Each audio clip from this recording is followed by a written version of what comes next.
Welcome back to CBS Sports HQ, presented by FanDuel, where we are nearing the end of the regular season for college football. Can you believe it? And there are a few teams that remain undefeated. Indiana is one of those teams, 10-0 for the first time ever. And first-year head coach Curt Cignetti deserves just all the praise for turning this program around. Indiana, just one of 4 teams who remain undefeated this season. They join Oregon, BYU, and Army. What a group. I'm not sure we saw this coming at the start of the season. Well, after a wild weekend and plenty of upsets, there is quite a bit of movement in our own Brandon Marcello's college football power rankings. You take a look, Indiana, who was 5th last week, now the number 4 team in the nation. Texas, ahead of them at 3. Ole Miss surging into the top 10 after defeating Georgia. Bulldogs still in the mix, though, at 11. Miami, who also fell this weekend to unranked Georgia Tech at 16. All right, let's go ahead and break it all down as we welcome Brandon Marcello and our own Danny Kanell to the program to go through these power rankings. And Brandon, I want you to begin by explaining yourself. Texas at 3, ahead of Indiana, who is undefeated. Yeah, I've had Texas ahead of Indiana for most of the season, or all the season, in fact, right now. And Indiana this past weekend still right behind them, actually coming up in the rankings as well. Indiana's offense struggling in the second half, only 18 yards, had 1 field goal to kind of pull away there. Indiana, though, first challenge of the year, first opponent all season. They haven't beaten by more than 14 points, something they can build on here going in the next 2 weeks. Against an Ohio State team, obviously, big challenge there. But Texas, really impressed with them against Florida. I think Florida was a little bit more galvanized after hearing the news that Billy Napier would remain as the coach. Their defense had played pretty well throughout the season, all things considered. They had played well as a team the last few weeks pretty well, even with all the injuries at quarterback. And what did Quinn Ewers do? Well, he threw a career-high touchdown passes with 5 and just really drilled Florida there. So not necessarily like a win you could pin your season on, but a great performance and something to build on. Texas didn't do anything in my eyes to drop, so I still have them just an inch above undefeated Indiana, whose strength of schedule, obviously, and strength of record still isn't all that great. But you play the hand you're dealt, you keep winning, and if you beat Ohio State here in a couple of weeks, none of that's going to matter when the rankings come out, because they will be ahead of Texas at that point. Mental note I am making for later in this conversation to discuss beating Florida. But I actually appreciate that you have Indiana closer to Texas than the AP voters, and we'll see what the selection does tomorrow night. Because Indiana, I actually thought, while it wasn't the resounding win that people looked for, I think that's what good teams do, is they win when they're not at their best and when they can't figure out how to put up a ton of points the way that Indiana has been doing all season long, how to get the defensive stops when they needed to. And they were able to do that late in the game. And what looked like potentially was going to be a blowout early in the first half, all of a sudden they found themselves challenged in a tough spot against a team that, let's face it, Michigan is not very good. They're 500, but that's still a mental hurdle that Indiana has to go against, going past a blue blood in the Big Ten. So I actually feel pretty good about Indiana. Some people are down on them, saying, oh, that shows you they're not good enough. They're not a team that takes seriously, and they're going to get boat raced by Ohio State in a couple weeks. I think that was the first challenge. Now that they've kind of survived it and realized, oh, we can beat anybody, we can beat Michigan, I think that actually makes them a more challenging opponent for Ohio State in a couple weeks on the road. All right, so Brandon, we're kind of picking apart your power rankings here, right, without showing you Danny's. So I do want to bring this up before we get a little bit deeper into this. So Danny, according to social media, has DK top 12. He actually has Indiana at 2. That's behind Oregon. Then at 3 is BYU, and Texas is at 7. I know you're like mind blown over here. I'll give you a chance to respond to that.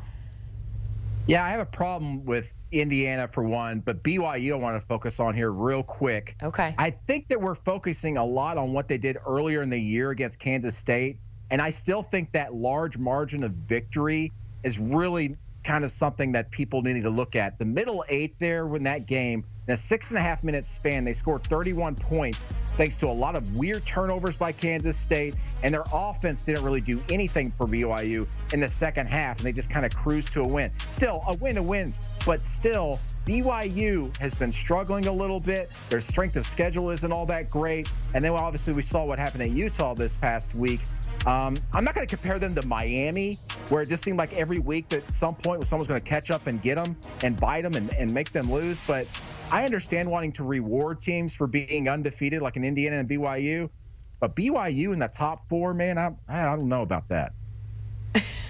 Danny. 10-0. I don't criticize the way you win. As long as you keep winning, it goes to me they deserve to be there. Now, would I predict them to be a serious player in the college football national championship hunt? No. But you get to this point in the season, I think you have to give them credit for winning games and belonging there. But it'll take care of itself in the Big 12. You know, if they win, they'll be one of those top 4 slots. Great point. We'll leave it there. Let's now get to Ole Miss, you guys. Rebels fans should be happy to see them move up 8 spots after defeating Georgia. Danny, are you sold, though, that Ole Miss should be in the playoff field? Yes, hesitantly, yes. And I think the reason I am is because of that defense. The defense, which when they added Princely Hugh and they bring in Walter Nolan, a couple of guys within the SEC, they brought in there to shore up that defense. That was what impressed me. And I know Carson Beck hasn't been spectacular for Georgia, but to be able to completely stifle that running attack and to get the win and to get those stops in a game that was rainy and ugly, I think Ole Miss should be taken serious because we know what can happen when they're at their top tier on the offensive side of the ball. And I think Jackson Dart, who I've had my doubts about, he showed me a couple things. One, physically tough. He goes down early in that game and all of a sudden you're down quick and you've got to bounce back, come back on the field with a bum ankle, and you still lead the team in rushing.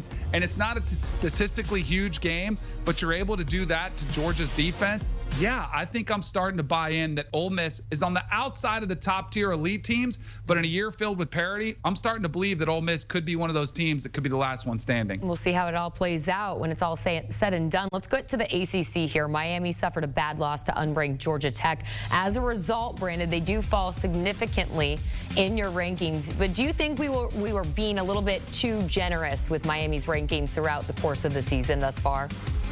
Yeah, I think so, including myself. They were undefeated. They kept finding ways to win, so I was rewarding them for that. I had them at number 4 going into last week, and now I dropped them 12 spots to 16 because of their overall picture here, and that is that they have struggled to put teams away, and for that matter, have had to rally 3 different times from double digits in the second half to win games, including that magnificent comeback on the road at Cal several weeks ago. But we all kind of knew that this team's defense was really struggling to kind of clamp down on opponents, and that the only way they were really winning games and coming back was because of Cam Ward. They just put him out there, ask him to run around and scramble, extend plays, and at some point a receiver would get open and they would convert. You can't do that week to week to week to week. They're playing backyard football out there with the best and fastest quarterback on the field. That's great, but you can't depend on that week after week in the ACC or for any conference for that matter. And so with all that's being said, I put it in there and I penalize them quite a bit because this has been coming and they've had time to coach things up, scheme things up, to get better and improve, and they haven't. They can't just keep saying, Cam, go out there and deliver us a win. Man, Brandon, did you date a girl at Miami and like she dumped you or something? Like we're that upset with them? That is a harsh drop for the Miami Hurricanes. Look, I dropped them a long way too, but I think that's a little bit too penalizing for the Hurricanes. And I shared a lot of the same concerns, but I don't think losing on the road to a team like Georgia Tech, who's probably going to end up either 7-5 or 8-4, that's a pretty good football team. That's a Power 4 conference opponent on the road when you had a chance with the ball in your hands late to potentially win the game. I don't think that's one that should be so devastating where all of a sudden they're falling 12 spots. So I think you're a little hard harsh on the Canes. And the reason I'm kind of still on them is because I think if they played again, I think they could shore up some of their issues. And I think Cam Ward is still that dynamic a player who's very much in the Heisman hunt and could still take this team deep on a playoff run. We see they haven't shored up anything all season. Yeah, that's a good point, Tim Frampton. All right, you guys, we talked about teams that fell significantly in the rankings, Miami being one of them.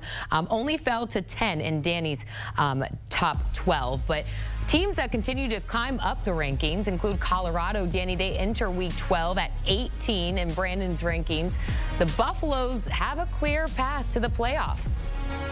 They do, and I tell you, I've been so impressed with them. I thought that was a tricky spot. Lubbock is a tough place to go into. They're throwing tortillas at you the whole time. They're cursing you out, and especially the way the game unfolded. Colorado goes down early, but they have a confidence that oozes from, yes, Coach Prime, but it oozes from Shador and oozes from Travis Hunter. They always feel like they have a chance to win the game. I think if I picked right now, I would take Colorado to win the Big 12, which would put them in the playoff, which would be remarkable.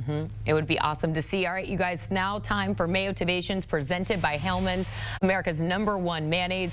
Brandon, is there any bigger motivation to save the season for Georgia this upcoming weekend as they get set to face Tennessee? Yeah, I can't wait for that game. And in a lot of ways, this is going to be something that is reminiscent to the Ole Miss and Georgia matchup this past week. Ole Miss's defensive line was the difference in that game. Tennessee's defensive line, they think inside that building there at Tennessee, is the best they've maybe have had in 24 or 25 years. Can they frustrate Carson Beck, who is throwing interceptions like crazy? The worst 6-game stretch in several years by any SEC quarterback when it comes to interceptions. Tennessee's got a really good shot with that defense. The issue, though, Tennessee's offense, can they score points in bunches, which has been a struggle there?